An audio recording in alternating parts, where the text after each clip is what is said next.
afternoon. The only thing I know in German is Ich liebe dich, and that's what I've practiced, which pretty much means I love you. Okay, so after a lot of good and great presentations with thoughts and pictures, be geared for a lot of numbers here, because I'm going to talk about a lot of numbers. Yep. So what are we going to cover today and let you know about India is why really India is a hotspot for all the VCs and global brands to get into that market. What is the business that we operate in, and how really have we made the whole traditional marketing mediums channels into a performance medium. Just before we enter the next slide, to give a perspective on what's the market like and where do we really beat the rest of the country except China, and that's the population with 1.3 billion people living there. So what are we really targeting? It's pretty much we want to reach the 1.3 billion, which is next to impossible. So 1.3 billion people, where about 70% of the people are from rural India. And so online as a medium and digital brands as a business is quite nascent still there, and we're all striving to reach and reach out to every individual in that market. So why really India is a hotspot and why people are investing out there? So there are major 5 key influencing factors. We have about 26% of internet penetration still way to go as compared to the rest the part of the world.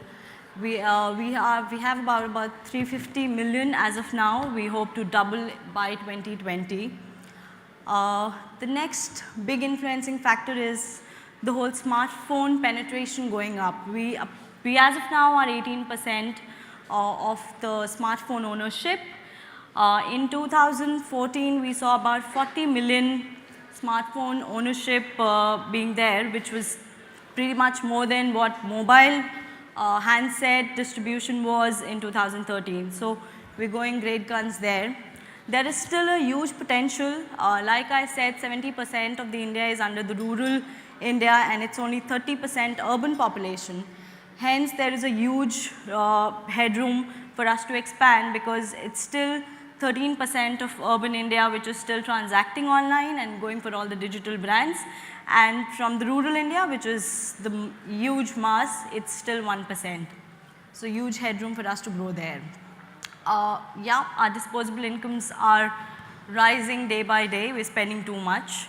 And to give you a hint and a perspective, we have about 140 million digital shoppers in India, out of which works better for the e-coms.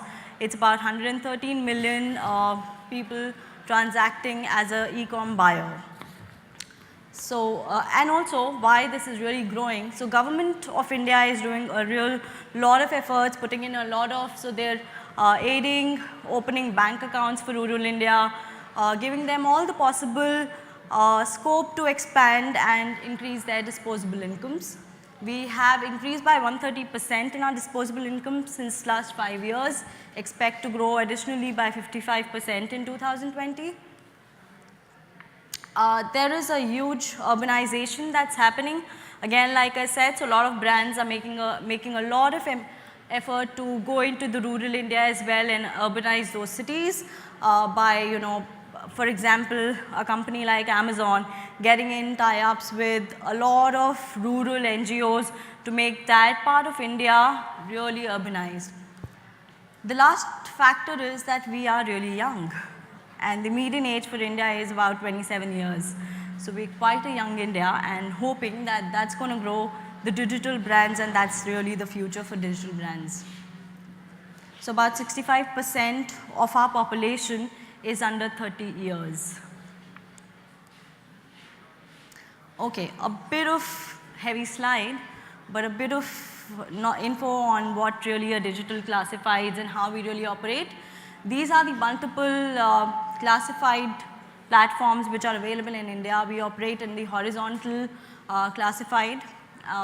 There is a lot more which operates in multiple other countries. So for example, the e-services and real estates, they are still operating they have started, they've initiated the businesses, and they are now multiplying with multiple folds of value added services. We are a part of horizontal, which is initiated, so it's about, our competition existed in India for last 10 years. We've been into operations since last 6 years, marketing for last 4 years. So horizontal business has moved a step ahead of initiation into integration and controls, which pretty much means that we're taking more controls on what technology is doing to us and how can we further, since we have to educate more on online, how can we really control the market by technology and reach out to them sensibly. The B2B and matrimony, recruitment, they are all in much more advanced phases with lot more management and monetization. A lot of other businesses have not really got into monetization. For example, OLX has also got into monetization just this year. So we are one of the biggest horizontal classifieds in India, and we are really growing fast with digital shoppers. Okay, so what is OLX? India is pretty much a very challenging market when it comes to the terminology of online horizontal classifieds. What we pretty much do is we facilitate buyers and sellers, and the buyers and sellers have to connect directly and engage for buying and selling used goods. As far as online is concerned, that's too nascent already. When we further probe them to buy, sell, engage in the used product category, it's furthermore challenging because we don't trust anybody. And like Paul said, there are many more social challenges really in India to further bring them and pull them to an online classified business. And hence, people don't trust. There are multiple barriers to our existence. For example, giving away our old things. We don't find value in them. We just want to give it away. We want to dispose it off, or maybe we want to do a charity. All of these terminologies are a barrier to our existence. When we advertise about you will get more monetary value, if you sell and buy products, people give us back a slap because they really don't want to accept that we want to sell products to earn money. So that's a complete no-no. If any marketer is today thinking that you're going to communicate, you can make more money, that's not the communication you can rule the market with. So just a quick video for all of you to just go through what OLX is.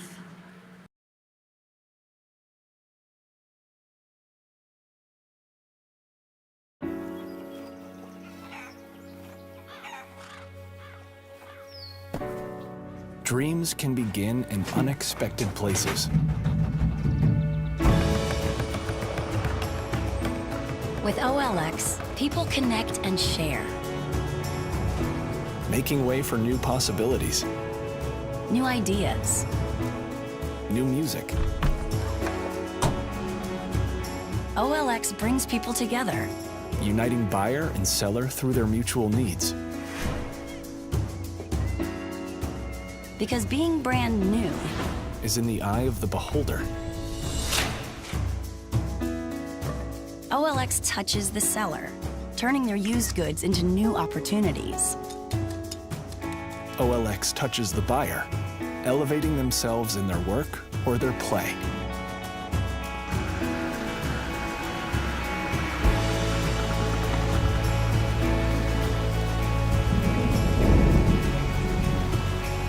We give people the chance to become better. Better artists. Better athletes. Better entrepreneurs. When the seller profits, the wealth spreads. OLX is creating renewable and sustainable economies in local communities and beyond. An OLX buyer is empowered. They can go further. By using OLX to buy from neighbors, wealth circulates throughout the community. Now multiply that by the millions of OLX transactions happening around the world every day. And you can see how we all have it in our power to change who wins. Where the seller wins. Where the buyer wins.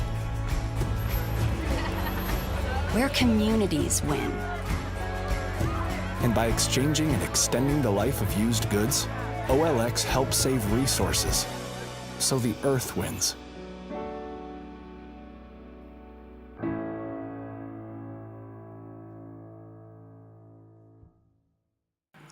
Okay, so our philosophy is that everybody wins, and it's basically upgrade, decluttering, getting to the next life stage are the core triggers that we believe in, and that's how we communicate to people. What is really OLX? From personality point of view, we are a young, dynamic brand. We enable sellers, and since we operate in a very, very functional business where we just want buyers to buy.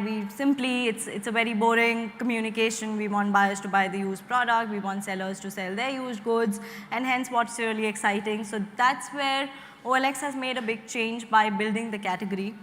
And we are the enablers. We've let go of the middlemen, so-called, and people really love the fact that there are no middlemen any further.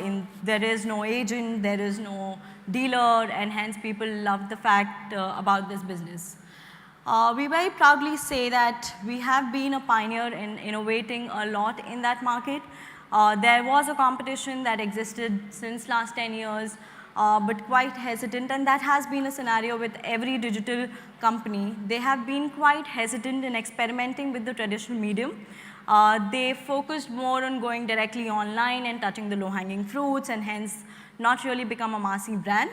That's where OLX really pioneered. We were the first ones in the digital brands to go television and had the guts to really experiment and spend that much while we funded by a real big pocket. So that's how we are, and we've experimented a lot with celebrities and so how we are known in the market via communications is that we are a humorous brand. And we need to get to emotional branding, but as of now, the emotional communications really don't go well with this category. Sorry. So that has been, this is a glimpse of how our journey has been. We're 3x of our competition. We have about, 3 million active user base as compared to a 2.4 million of Amazon in India. We have about 24 billion page views monthly, and that's how, it has been quite a case study, and we've grown phenomenally well in last 4 years of marketing. So now jumping on to a lot of numbers, how we've really made this into into performance medium, and how traditional mediums have been looked in. So a lot of FMCGs, telecom, they still believe in traditional mediums, which is television and out of home and all of these mediums. But what of lately has been catching up India is the whole digital boom and advertising in digital mediums, because that's a direct performance medium. You have a lot of transparency in measurement, and there are multiple tools and technologies which offer accurate measurements for the brand as connected with digital mediums. The challenges that we're facing in India as of now, pretty much in this later half of the year, we do not have a very consistent, of lately, a GRP measurement for television, which is the bread and butter for the television medium. We have recently jumped from one of the tools to a much more evolved tool, but we're still not stabilized. We had a tool which was pretty much to do with a people meter, which was an old way of operating, and now we've gone into fingerprinting and watermarking, and that's still stabilizing. So we really don't know the GRP that's quoted in the tool is the real GRP, because we haven't stabilized. So a lot more challenges that we're facing, plus a lot of these digital brands have not really gone into a lot of econometric modeling. That's something that we have adopted.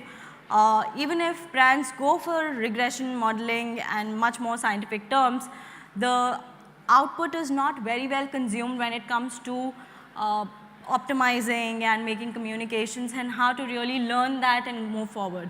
That's somewhere OLX has used the data very scientifically and proven that there could be multiple ways of using traditional mediums, and we definitely don't want the traditional mediums to die down because it's very easy to get ROI from digital advertising. Okay, so we use a lot of data analytics when it comes to television measurement or outdoor or radio measurement. We're too low on print. So just to give you a sense of the top funnel of the business, which is getting the daily active users, and the last funnel of the business, which is getting the listers. For us, the hardcore KPI that we operate on is the lister, and unless we get a conversion, we will not be able to really survive and since we've started monetizing, we'll not be able to make a lot of business sense out of it. So we've started evaluating what are the channels, what are the marketing mediums where which help the top funnel and the last funnel. For the last 4 years, we've been very heavy television advertiser along with radio, and we realized that moving the daily active users was pretty much simple. Whatever you do, we used to see about 15 to 20% of spike the moment you do television ads. And just after 2.5 weeks, we saw that, okay, 4 weeks of campaign, 4 weeks of money spending on television, 2.5 weeks is where we really get business sense, where we get listers, where we get daily active users. But after the 2.5 weeks and the 4 weeks, we kind of get eroded as well. So we lose those new acquisitions as well. So hence we started realizing that what are the channels which really impact the users and which really impact the listers. We start off our campaigns with channels which impact the users and then try and retain the listers by multiple ways of elements on television, how to really use radio. So we pretty much buy the economic trend model by regressions and by a very short term spot to spike ratios. We analyze that which channel really does well, what is the day part that does well, within even channels, what are the various elements that do well. Is it the screen space or is it the first spot? Is it really running spot and bombarding? Is it a leading news anchor which does the job well and or it is the celebrity who can really boom the brand? Hence these are all results that we kind of got. Impact of a celebrity endorsement, influence of offline to online. So for example, we got a very, very high correlation between an offline campaign to a mobile download installs. So that's a very, very highly positively correlated number. And so we went through, we really got some amazing celebrities in India, and but we figured out that our communication was strong enough to not really have the celebrity, and there was not much of a difference between having a celeb and not having a celeb and the business impact of it. Hence we went ahead and dropped those celebrities. So we go through a lot of optimization and simulation on the models. Okay, so now television. We bombarded, we spent a lot of money, we had campaigns worth $5 million every month and lot more that we did in India. What we realized was that what is it exactly that needs to be done on television, because spots are definitely not going to help us anymore. When we looked deep down, we thought that it's only the first spot or the premium spots that's running. They are the ones that's really helping us build the lister base. And hence we went ahead with the biggest network which is in India, which is the Star network. We thought we did not want to pay them any premium for the first and the last spot, and hence what to really do to not pay them high. And so we figured out there were a lot of screen space elements that did well for us. So we started bundling up a lot of screen space with them, a lot of protagonist and a lead actor kind of an approach. We gave them money there and managed not to give them premium for the first and last spot. And hence we saw so we were the pioneers to construct this concept with Star Network in India, which is called a mega block, which is pretty much a package of a lot of elements throughout the day, which gave us about 7,000 plus TV impressions across markets. In a day, it's like it's bundled on some 20 channels. We saw some very, very positive results on daily active users and the lister base, approximately 5 to 10% of increase. Our cost per listing, which is the lowest funnel and the hardest one to crack, also reduced by about 15%. So that was the luck here, and that's how we kind of also optimize and minimize our erosions of listers. Radio has been quite a success for OLX in India. Traditionally, radio is looked at as just a reminder medium and not a medium that's going to help you on ROI of the business.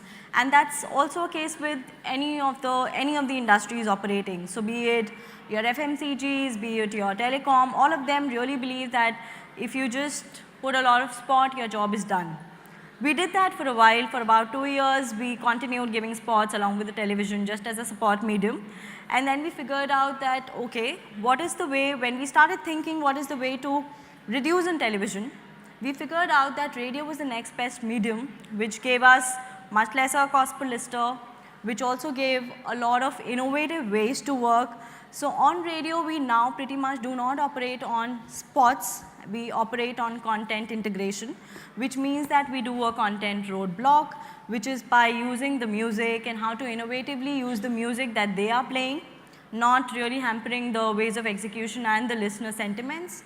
We identified that radio listenership is quite low on weekends, but we worked out with the radio partners and we tried to, because our business is pretty much, the biggest barrier to our business is that people don't really understand what is unused or what is second hand which they can really sell.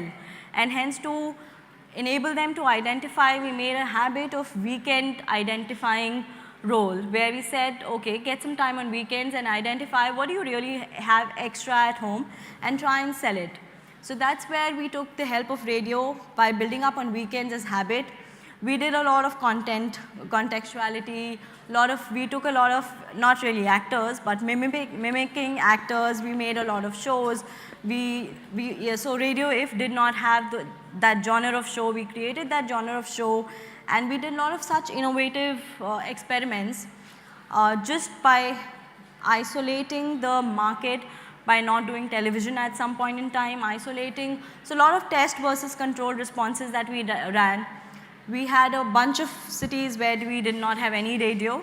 We had a bunch of cities where we had only radio campaigns, and we saw a 5 to 10% roughly growth across the campaign time. So that was our case, that even if we reduce television or use it much more efficiently, radio could do the job efficiently at much more So if, for example, television gives us a cost per lister of, let's say, 35, radio operates as a cost per lister at 20. So that was like a success story for radio. Okay, so cinema is another medium. So we have about 9,500 screens across India, and it has just not been utilized in the most optimum. Again, there are only spots which kind of run. It is still a support medium. Lot of advertisers, lot of big advertisers also do not kind of are very healthy on cinema and not using it wisely. We also started off with doing a lot of spot. Also in India, what happens is we cannot buy mediums as per cost per contact, and that's something that we innovated with cinema. So monitoring is just basis the tickets that's sold, and we constructed a model called cost per contact model, where we pay just according to the number of people who come and see the movie. And there also we kind of contextually adapted our ads in collaboration what the TVC was saying, and which is quite a hard task in cinema, how to really collaborate contextually and still have a spot running which is doing the brand job as well. So that's a model which we did. So just to compare between when we were doing the spot alone and when we started the cost per contact model with few of the big cinema houses, we realized that our cost per listing improved by about 25%. With the CPC model, we have a cost per lister of $10, which is much way lower than what usually other mediums operate at. And so also just an interesting fact, all the blockbuster, when I say the blockbusters, I don't know how many of you would be aware of some Bollywood actors, which is Amitabh Bachchan's and the Priyanka Chopras of the world. So that's called the blockbuster movie, which obviously is a high cost, but when you go the cost per contact model, it comes at a fairly less cost. And that's how we kind of managed to innovate this medium as well. Thank you.